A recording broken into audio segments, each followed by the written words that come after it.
입니다. 오늘 말씀을 듣다가 우리 하나님께서 깨닫는 은혜를 더해 주시고 또 깨닫는 말씀을 가지고 기도하시다가 또 실천하시다가 또 이 말씀의 약속대로 되는구나, 말씀대로 내 삶이 복을 받는구나, 그런 것들을 체험하고 간증하는 저와 여러분 될 수 있기를 주의 이름으로 축복합니다. 지난 금토 주일에 우리 오춘도 목자님 모시고 간증 집회를 했습니다. 간증 집회를 위해서 또 기도해 주시고 함께 섬겨 주시고 또 동참해 주신 우리 모든 우리 주원 가족들에게 진심으로 감사를 드리고 또 주신 은혜가 큰데 그 은혜를 붙들고 함께 하나님이 기뻐하시는 영혼 권하여 제자 삼는 일에 쓰임받는 저와 여러분 될 수 있기를 주의 이름으로 축복합니다. 무슨 일이든 즐겁게 기쁘게 하는 사람이 있고요, 억지로 마지못해서 하는 분들도 계시더라고요. 특별히 우리가 하나님의 자녀가 되었잖아요. 믿으시면 아멘.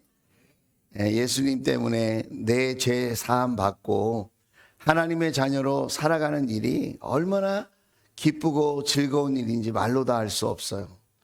그 비밀을 저와 여러분이 삶 속에서 또 생활 속에서 신앙생활 하면서 목장에서 훈련도 받고 또 깨달아가고 그렇게 우리가 성장해 나갈 수 있게 되기를 주의 이름으로 축복합니다. 그래서 제가 이렇게 글을 읽다가 우연히 이런 글을 하나 읽게 되었어요. 김홍신이라고 하는 분인데 동침이라는 데 나와서 이 말을 했다고 해요. 인생의 꽃은 즐김이다 라는 거예요. 자, 제가 한번 읽어드릴게요. 하늘의 꽃은 태양이고 태양의 꽃은 지구이고 지구의 꽃은 사람이고 사람의 꽃은 사랑이다. 사랑의 꽃은 용서이고 용서의 꽃은 기쁨이고 기쁨의 꽃은 인생이고 인생의 꽃은 즐김이다. 한 번뿐인 인생, 한 번밖에 못 살아요 그러더라고 김홍신 작가가. 우리는 몇 번 산다고요? 한 번 살아요, 한 번. 우리의 인생이 마지막이라는 거예요. 마지막. 내가 살아가는 하루하루가 마지막이래, 마지막. 오늘 이 하루도 내 인생의 마지막이에요. 그러니까 즐겁게 살지 않으면 불법이다. 옆 사람을 우리가 바라보면서 즐겁게 살지 않으면 불법입니다. 시작.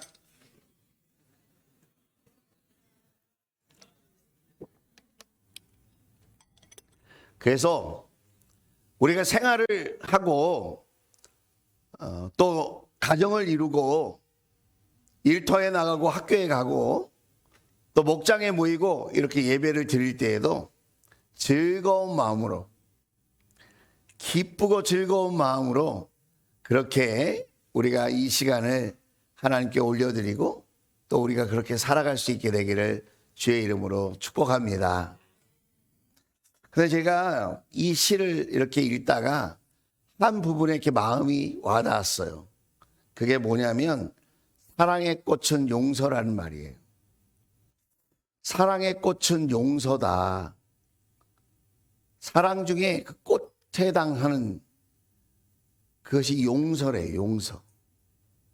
그래서 한참 동안 제가 이 대목에서 머물러서 고민을 했어요. 사랑의 꽃에 대해서 할 말이 많을 것 같은데 왜 이 시인은 용서라고 표현했을까? 그러다가 예수님이 생각났어요. 예수님이 나를 사랑하셔서 하신 일이 뭐죠? 예수님이 저와 여러분을 사랑하셔서 가장 먼저 하신 일이 뭐죠? 용서하는 거예요. 우리의 죄를 용서하는 거. 그래서 용서할 줄 모르면 사랑할 줄 모르는 거구나. 그것을 알게 되었고 용서할 수 있는 사람이 누리는 그 기쁨, 어제보다 오늘이 좋은 일이 있어서 기쁘다, 이건 상대적인 기쁨이잖아요.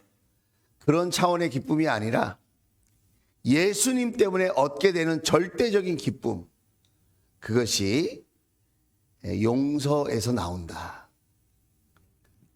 할렐루야. 용서하려면 쉬워요, 어려워요? 쉽지 않은 것 같아요. 그래서 때때로 눈물이 나는 것 같아요. 우리가 인생을 살다 보면 말로 표현할 수 없는 슬픔과 인생의 고난과 무거움을 느낄 때가 있습니다. 자녀를 위해서 흘리는 눈물, 참 자녀도요 끊임없이 용서해야 할 대상인 것 같아요. 안 그런 자녀들도 있지만 참 왼수 중에 이런 왼수도 없어. 내가 너를 낳고 미역국을 먹었으니 내가 참 미쳤다, 이런 부모님들도 꽤 많이 만나거든요.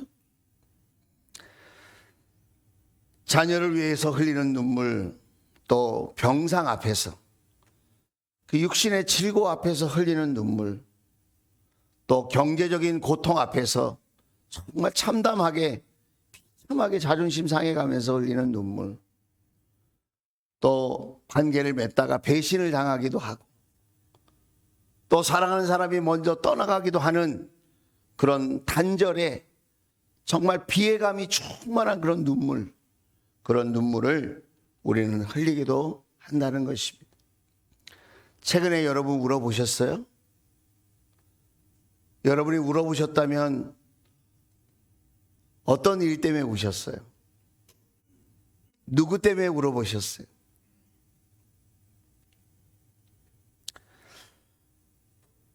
우리가 생각하기를 눈물은 약한 사람이 흘리는 거다, 이렇게 생각하기 쉬워요. 그래서 우리 어렸을 때는 우리 아들들에게 이렇게 얘기했죠. 남자가 눈물을 그렇게 쉽게 보이지 마. 남자는 우는 거 아니야. 저도 그런 이야기를 많이 들으면서 자랐거든요. 약해 보이는 거예요. 그러나 성경은 우리의 눈물을 약하다고 말하지 않습니다. 성경은 우리의 눈물을 무가치하다고 여기지 않는다, 이 말입니다. 하나님은 저와 여러분의 눈물을 기억하시는 분, 그리고 그 눈물 위에 하나님의 약속을 심어주셔서 그 하나님의 약속이 꽃피울 수 있도록 인도하시는 분이라는 거예요. 오늘 시편 126편 1절입니다. 우리 같이 한번 읽어볼까요? 시작.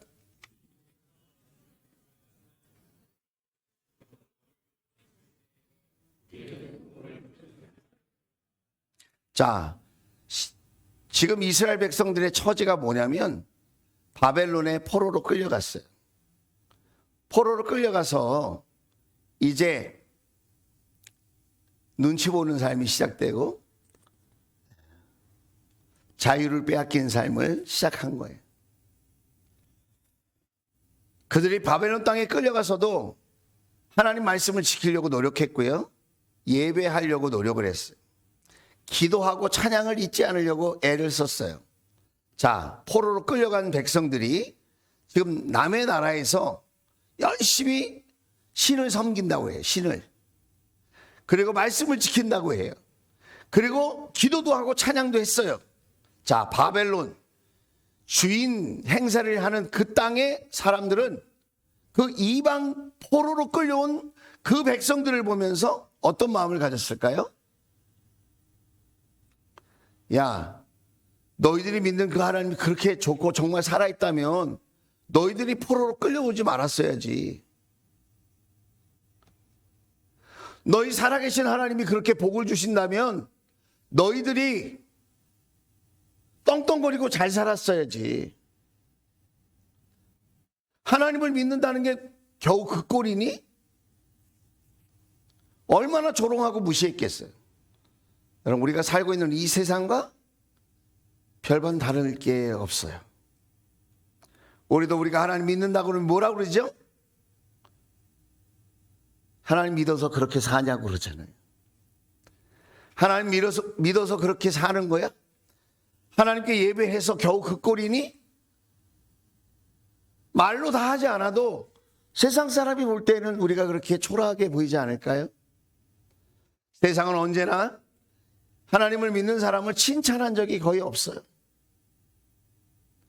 자신들이 위에 있고, 자신들이 더 행복하고, 자신들이 더 당당하고, 자신들이 더 권세 있고, 자신들이 더 실력 있다고 생각하기 때문에 그렇다는 거예요.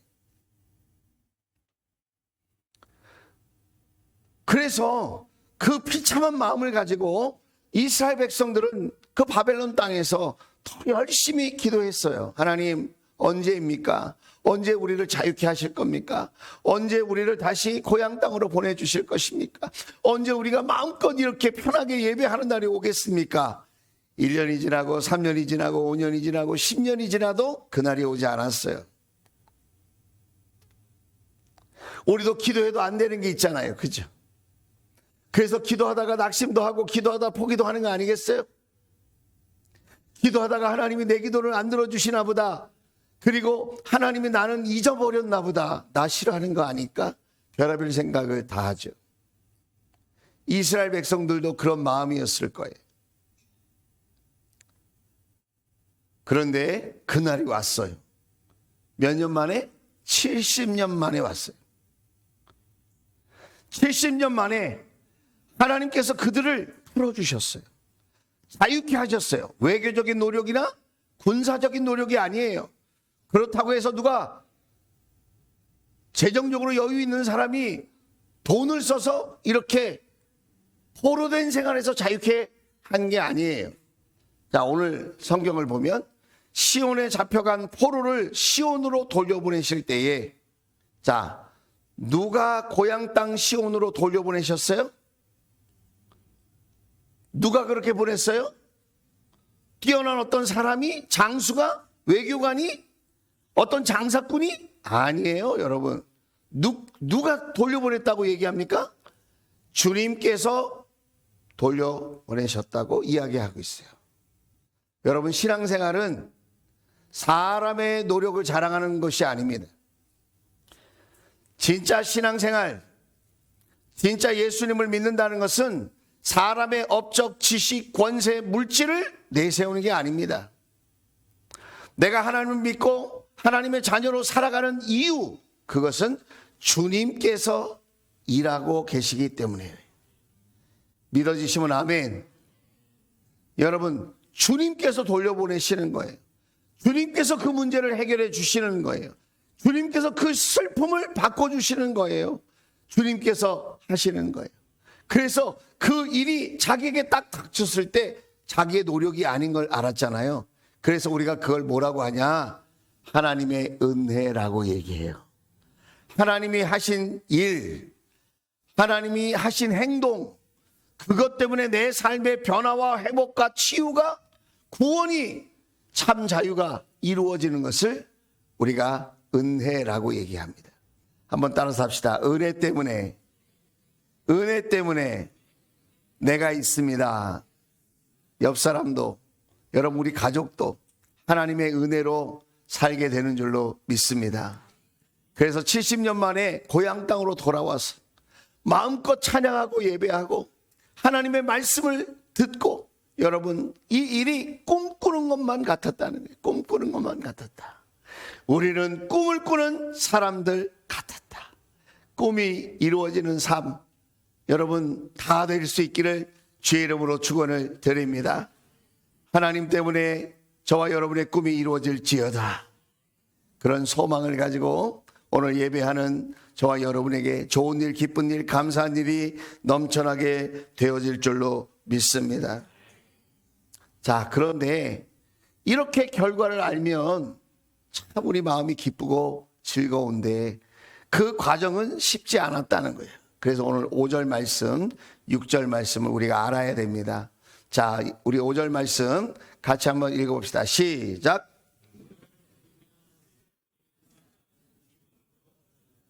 하나님이 하시는 일이 있어서, 하나님이 하는 행동 때문에, 하시는 행동 때문에 우리가 꿈을 이룹니다.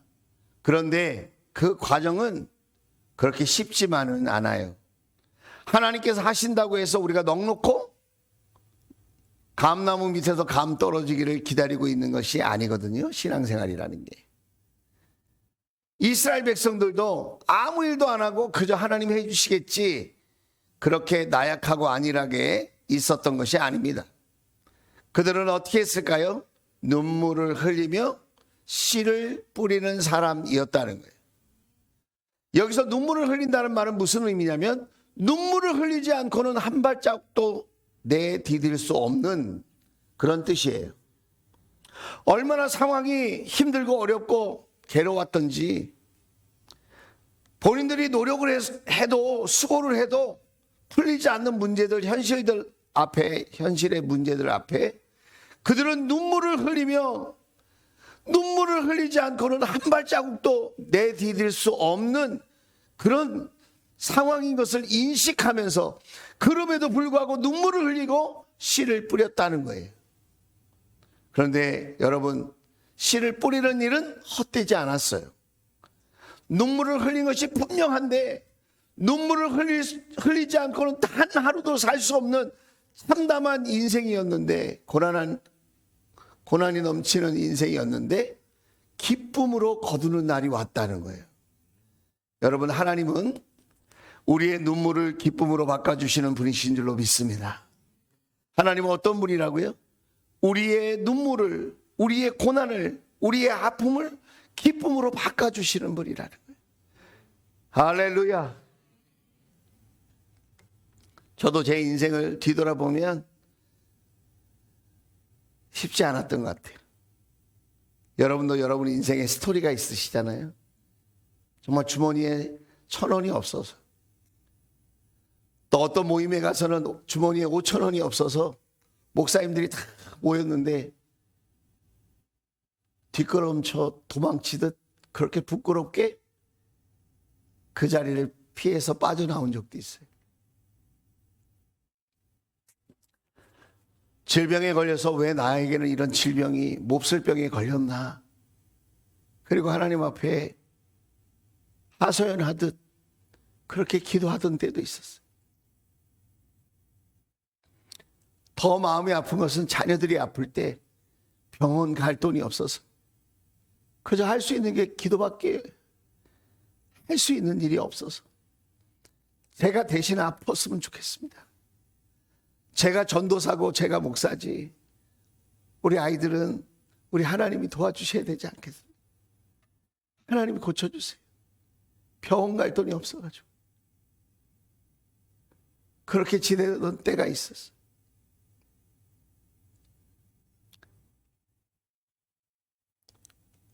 교회를 개척했습니다. 사람이 안 오는 거예요. 양주 땅에 아는 사람이 아무도 없습니다. 우리 교회는 저의 친인척이 아무도 없어요. 일부러 친인척들이 많이 사는 지역에 개척을 하지 않았습니다. 저희 일가 친척들이 굉장히 마음 아파했어요. 고생할 게 뻔한데 왜 아무도 없는 그 지역에 가서 교회를 개척하려고 하느냐. 개척하려면 여기 도와줄 수 있는 사람이 있는 곳에 개척하라고 몇 번이나 그렇게 이야기를 하고 당부를 하고, 저희 부모님은 그 말을 하면서 협박도 하고.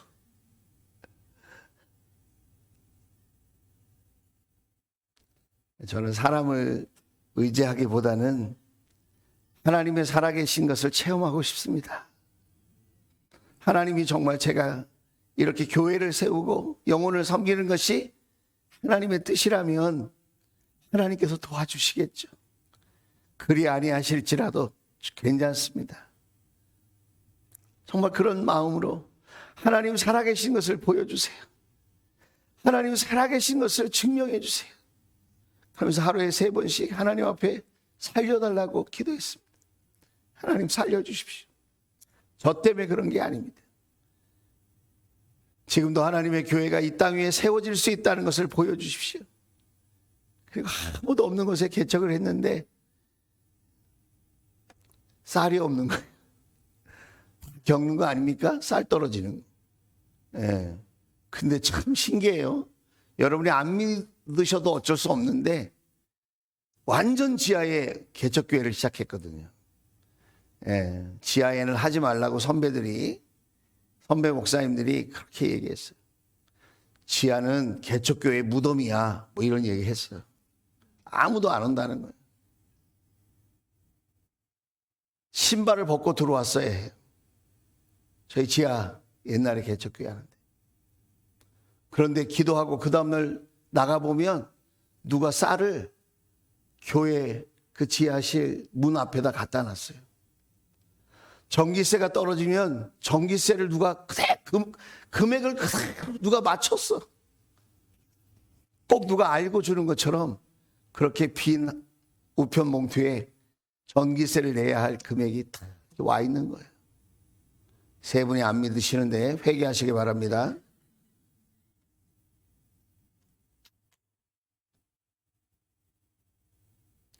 그래서 그 지하에 있으면서 기도 제목 중에 하나가 하나님 햇볕을 보는 성전으로 가게 해주세요.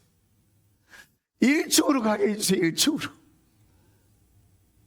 이게 얼마나 간절한 기도 제목인지 모르실 거예요. 1층으로 가게 해주세요. 네, 우리 본당이 2층이에요. 하나님이 승진시켜 주신 줄로 믿습니다. 아멘 하신 분에게는 100배의 복이 임할지어다.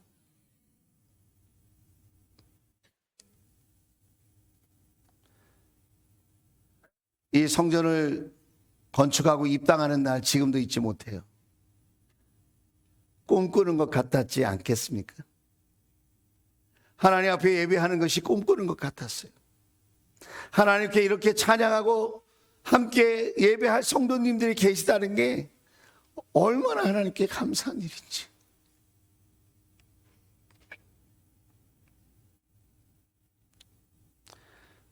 꿈꾸는 것 같았어요.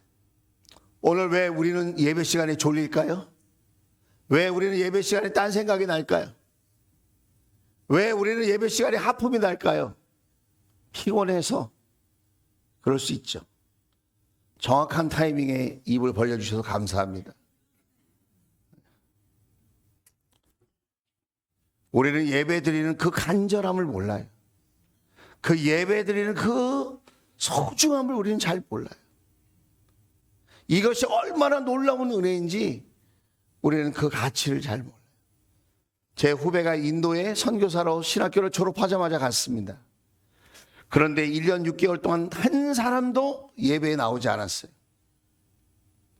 1년 6개월 동안 인도 선교사로 있다가 철수했어요. 한 사람의 예배자를 구했는데 찾아오라고 하는 누군가 같이 예배할 사람이 왔으면 좋겠다고 그토록 원했는데 그 예배할 한 사람이 안 오고 질병이 찾아왔어요. 그래서 선교를 포기하고 국내에 다시 복귀했어요. 그리고 얼마나 우는지, 그 예배하는 한 사람이 없어서 얼마나 통곡하고 우는지.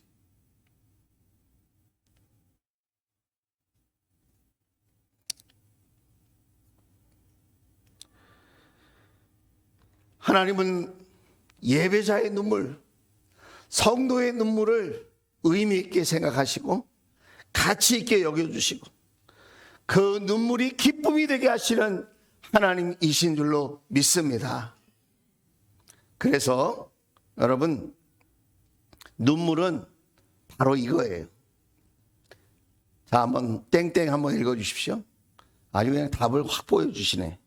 땡땡이를 보여줘야 되는데 방송실 정신 차려주시기 바랍니다. 자, 우리 같이 읽어보겠습니다. 시작. 땡땡이다. 답이 뭐라고요? 네, 기도다. 눈물은 나약한 것이 아니에요. 의미 없는 게 아니에요. 한번 물어보세요. 눈물이 나나? 눈물은 신앙생활에, 내 믿음 생활에 가장 깊은 기도예요.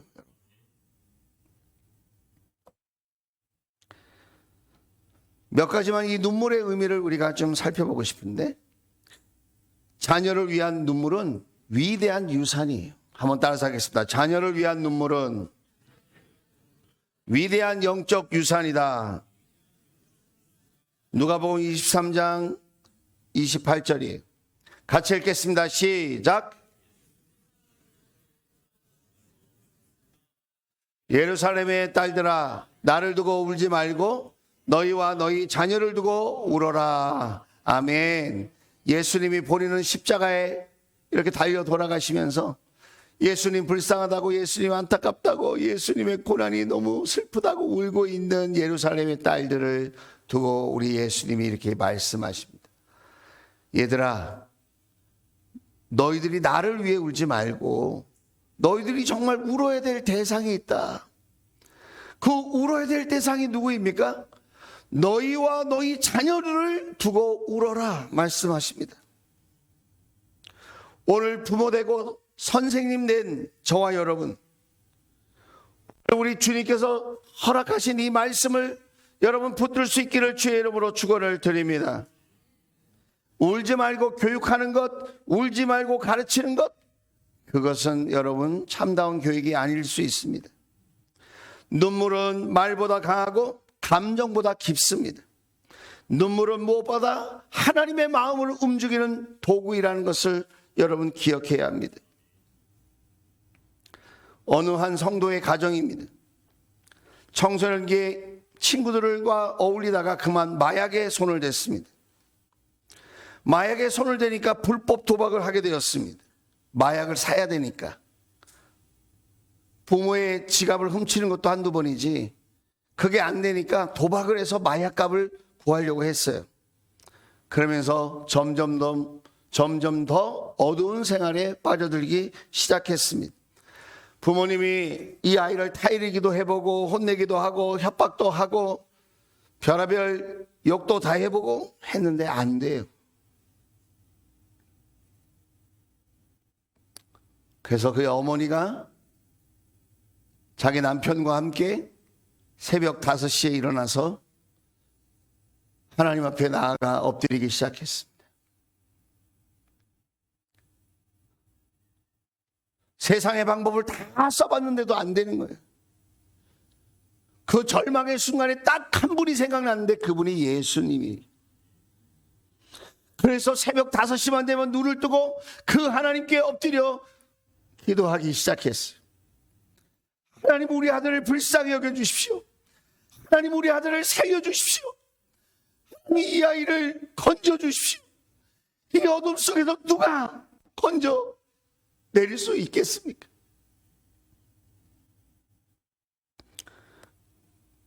그렇게 15년이 지나갔습니다.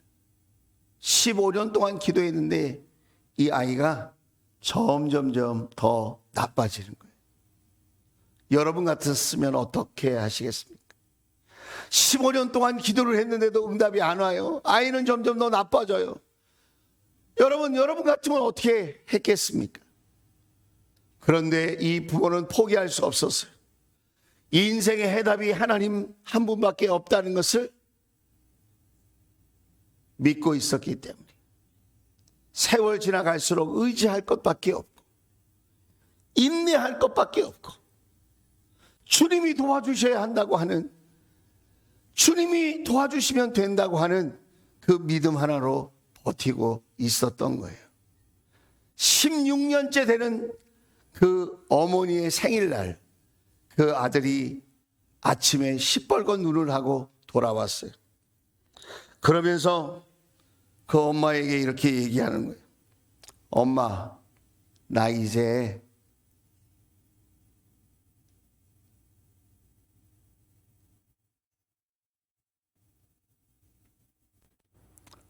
엄마가 기도하시는 대로 살아보려고요.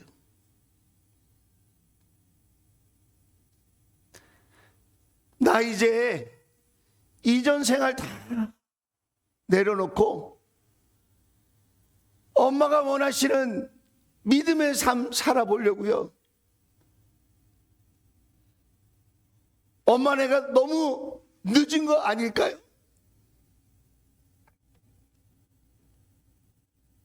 그 주간에 그 아들이 엄마를 따라 교회에 나갔습니다.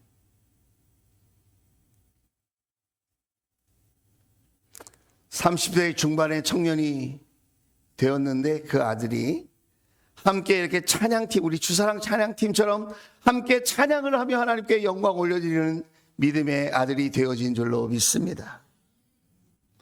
그 어머니가 이렇게 말했다고 하죠.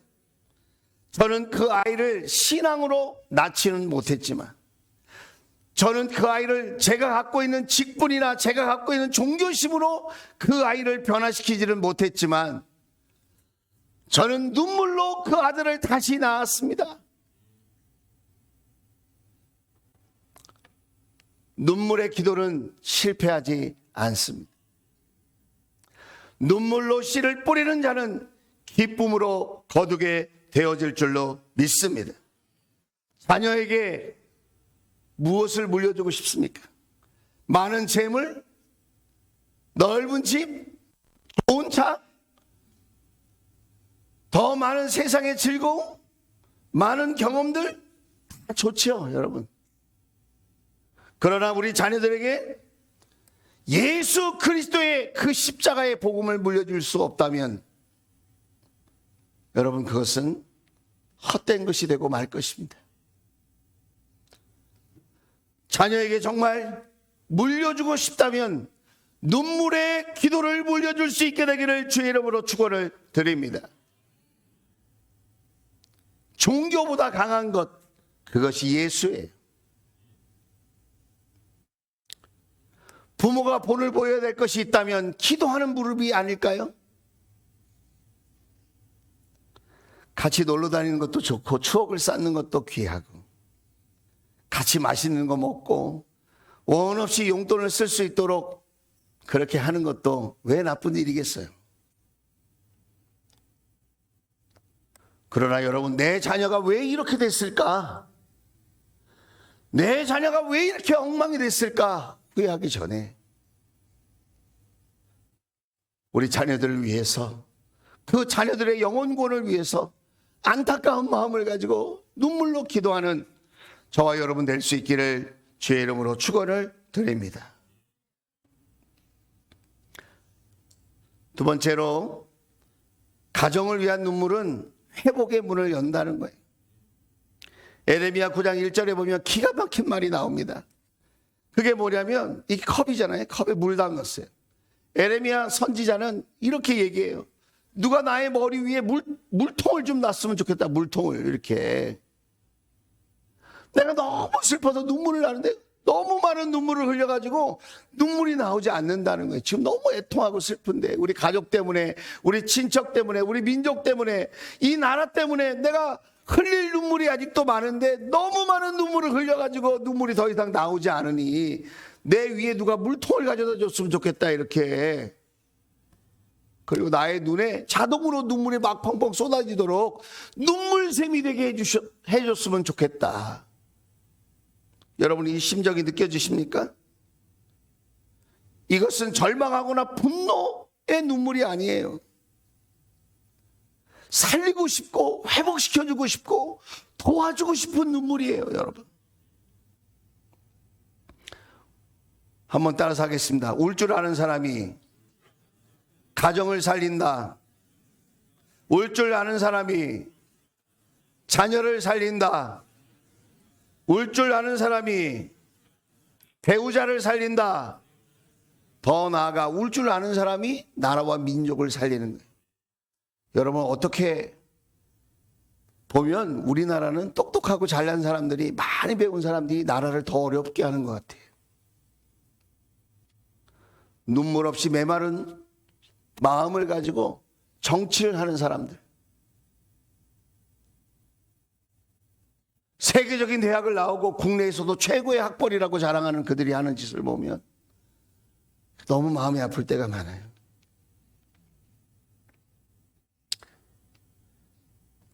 어느 가정 이야기를 들려주고 싶습니다.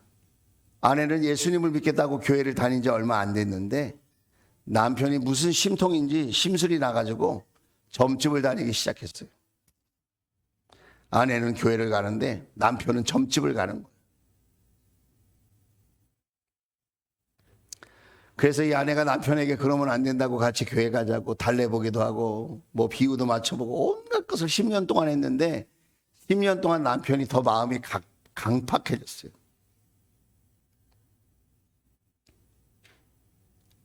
그래가지고 이번에 이 아내는 어떻게 했느냐, 밤 11시만 되면 빈 방에 들어가서 남편을 위해서 기도를 하기 시작했어요. 밤 11시에 남편을 위해서 기도를 하는 거예요.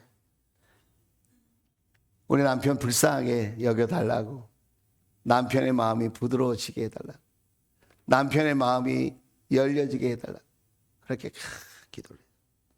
근데 참 놀라운 일이, 기도하면 기가 막히게 알고 더 못되게 굴어. 참 이게 우연의 일치일까요? 여러분, 혹시 이 자리에 앉아있는 불신자 남편이 계시거나 남성들이 계시다면 한번 잘 생각해 보세요. 내가 그런 마음 심보를 갖고 있는 이유가 뭘까? 이게 내 마음일까? 아닐까? 한번 생각해 보세요. 우리 여성들도 마찬가지예요. 요즘은 남자만 문제인 것 같지는 않아요. 남편이 잘 믿어보려고 그러는데 태클 거는 우리 여학생들이 그렇게 많아. 그 옛날에는 예수님 안 믿는다고 그렇게 난리를 치더니 이제는 예수님을 너무 열심히 믿는 것 같다고, 그렇게까지는 믿지 말라고 막 방해하는 여성들이 있다는 거예요.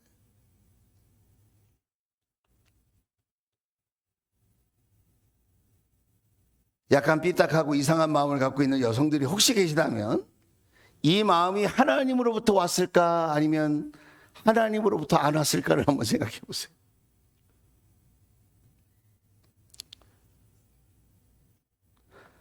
(10년) 전 됐을 때 너무 화가 났어요. 그래서 기도고 뭐고 때려쳐야 되나? 이런 생각을 했어요, 이 아내가.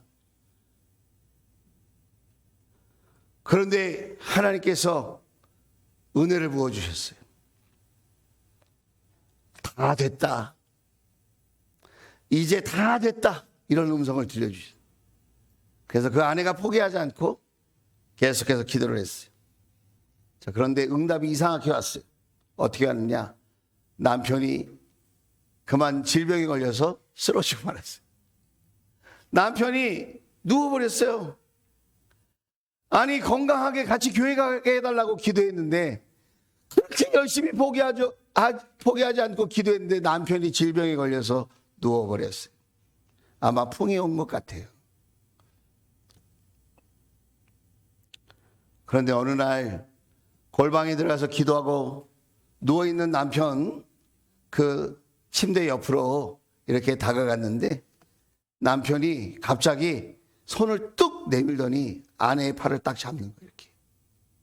그러면서 하는 말이, 여보, 나도 이제 하나님 믿어야 할까 봐 그렇게 얘기했다는 거예요. 나도 이제 하나님 믿고 싶어. 그렇게 얘기해요. 여러분, 누가 그렇게 그 마음을 돌려놓았을까요? 누가 그 마음 속에 그런 부드러운 마음을 허락해 주셨을까요? 그런데 그분이 지금 목사님을 도와 한 교회를 잘 섬기고 영혼을 구원하는 일에 앞장서는 장로님이 되셨다. 이거 실화예요. 제가 지어낸 이야기가 아닙니다.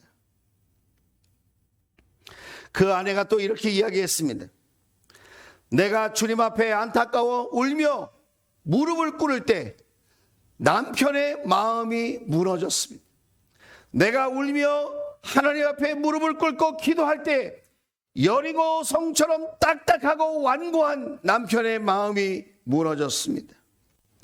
남편의 변화는 아내의 설득이 아니었습니다. 눈물의 기도였습니다. 복음의 능력은 기다림의 시간을 필요로 합니다. 딱딱해진 그 마음이 녹아지는 시간이 필요해요, 여러분. 그 강팍한 마음이 부드러워지는 시간이 필요해요. 그 인내의 시간이 여러분 눈물을 저축하는 시간이라는 거예요. 할렐루야. 무관심은 가장 무서운 죄입니다. 무관심한 사람은 울지 않아요. 남편의 무관심한 사람은 울지 않아요. 아내의 무관심한 사람은 울지 않아요. 자식의 영혼에 대해서 무관심한 부모는 자녀를 위하여 울지 않아요. 사랑하지 않는 대상에게는 울지 않아요. 눈물 없는 교회는 생명 없는 공동체입니다. 울지 않는 목장은 목장이 아닐 수도 있어요. 함께 울고 함께 웃는 것, 그것이 목장의 마음이에요. 그래서 여러분, 눈물은 영혼 구원의 핵심입니다. 사도행전 20장 말씀을 보면 사도 바울이 이렇게 이야기합니다. 같이 읽겠습니다. 시작! 그러므로 여러분은 깨어 있어서 내가 3년 동안 밤낮 쉬지 않고 각 사람을 눈물로 훈계했던 것을 기억하십시오. 여러분, 사도 바울이 누구입니까? 그 당시에 우리나라로 말하면 서울대학 나온 사람이에요. 최고 학부에 최고의 공부를 한 사람이에요. 집안이 좋아요. 금수저예요.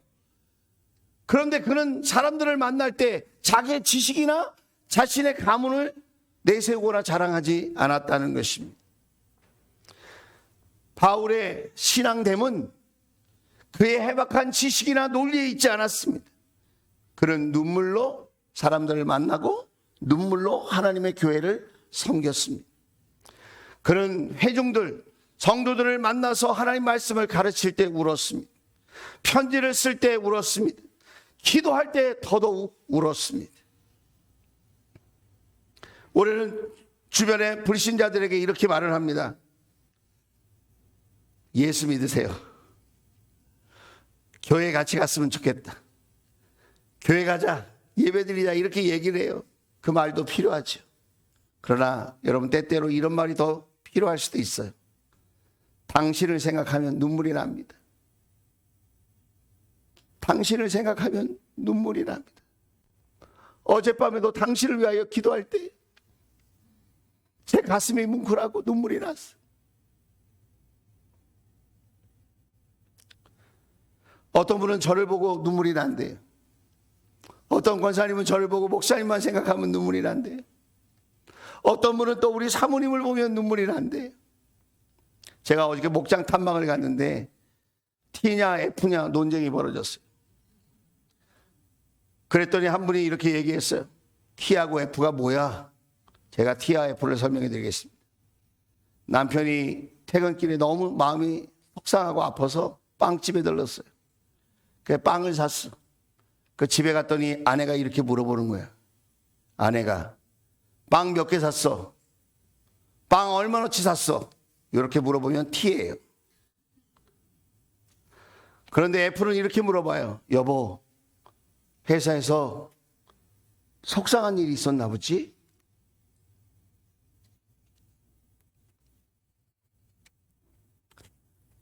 누가 이렇게 당신을 스트레스 받게 했어? 그렇게 그 마음을 물어봐주면 F예요. 자, 질문. 저는 T일까요? F일까요?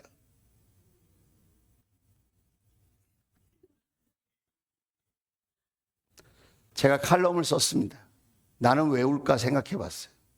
전 집에 가서 울지 않습니다. 저는 힘들어서 울어본 적이 거의 없습니다. 아파서 울어본 적도 없어요. 제가 눈물을 흘릴 때는 왜 흘리나? 제가 정리를 해서 칼럼에 썼어요. 제가 울 때는 하나님께 너무 감사해서 울어요. 여러분과 함께 예배드리는 것이 감사해요. 이렇게 땡볕에 폭염에 바깥에서 일하시는 분도 있고 정말 어렵게 하루하루 그렇게 지내신 분들이 계시는데 목장에 모여서 3-4시간씩 때로는 1-2시간씩 이렇게 모여서 삶을 나누고 기도하고 그렇게 마음을 나누는 모습을 보면 너무 고마워요. 제가 목요일에도 금요일에도 토요일에도 목장 탐방 갔어요. 목장에 모이는 우리 주원 가족들을 보면 너무 마음이 고맙고 이게 무슨 하나님의 은혜인가 하나님의 축복인가 생각해 보면 너무너무 가슴이 뭉클하고 감사함에 눈물을 흘리지 않을 수가 없어요. 또한 제가 왜 눈물을 흘리는가 봤어요. 그랬더니 우리 성도님들에 대한 미안함이, 제가 조금만 더 건강에 관심을 갖고 권면했더라면 우리 성도님들이 좀 더 건강에 노력을 하지 않았을까. 그렇게 건강을 잃지는 않지 않았을까, 그런 생각이 들어요. 제가 조금만 더 관심을 갖고 이야기를 들어줬더라면 마음이 풀렸을 텐데, 제가 조금만 더 이렇게 관심을 가지고 신방을 다니거나 그렇게 내가 노력을 했더라면 우리 성도님들이 더 용기를 가지셨을 텐데, 이런 미안함이 있어요. 나는 뭐 하려고 이렇게 바쁜 사람이 됐나. 또 제가 왜 우는가 봤더니 하나님께서 맡기신 사명을 잘 감당하지 못해서, 그래서 눈물이 나요. 내가 하나님 말씀을 더 잘 전하는 사람이었다면 예배 시간에 조는 사람이 없을 텐데, 낙심하고 실망한 마음을 가지고 이 자리에 왔더라도 예수님을 기억하고 주님을 붙들고 주님의 사랑으로 거듭날 텐데, 내가 기도할 때마다 기적이 막 일어나고 막 이렇게 했으면 우리 성도님들이 정말 자부심을 가지고 신앙생활 하지 않았을까? 나는 어쩌다가 이렇게 목사가 되어서 이렇게 성도님들을 힘들게 하나? 이런 생각을 하면 나도 모르게 눈물이 납니다.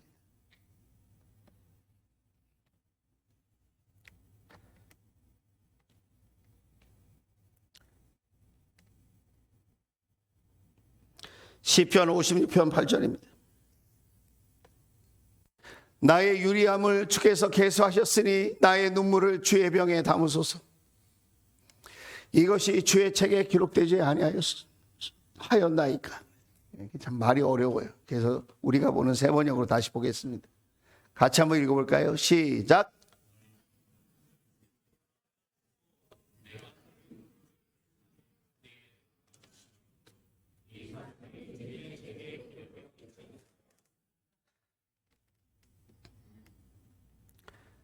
사랑하는 마음으로 흘리는 눈물, 감사함으로 흘리는 눈물, 주님께서 주시는 사명과 직분을 위해서 흘리는 눈물, 가족을 향한 미안함에 흘리는 눈물, 그 눈물은 우리 주님께서 가죽 부대에 다 담아서 그것을 기록해 두신다는 거예요. 그 어떤 기도보다도, 그 어떤 찬양보다도 흘리는 그 눈물이 하나님의 마음을 움직이고 그것이 능력이 되고 축복이 되어질 줄로 믿습니다. 우리 같이 읽어봅시다. 시작.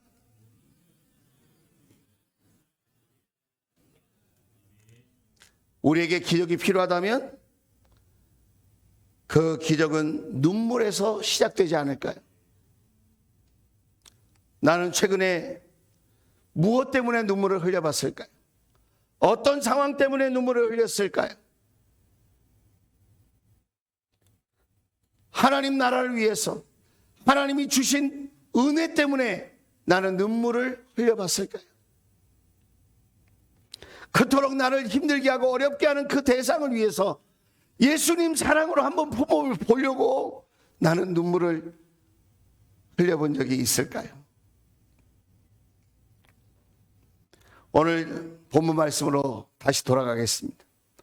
126편 5절입니다. 시작.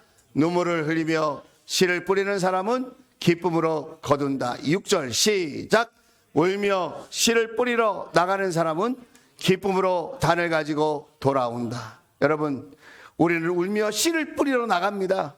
씨가 열매가 될지 이대로 썩을지 아무도 모릅니다. 그러나 울며 씨를 뿌리러 나가는 사람은 우리 하나님께서 반드시 기쁨으로 열매 맺게 해 주실 줄로 믿습니다. 우리의 눈물은 실패하지 않을 것입니다. 오늘 저와 여러분이 자녀를 위해, 우리 가정을 위해, 그리고 주신 사명과 직분을 위해 사랑하는 마음으로 눈물을 흘릴 줄 아는, 눈물로 기도의 씨를 뿌릴 줄 아는 그런 은혜가 있기를 주의 이름으로 축복합니다. 기도하겠습니다.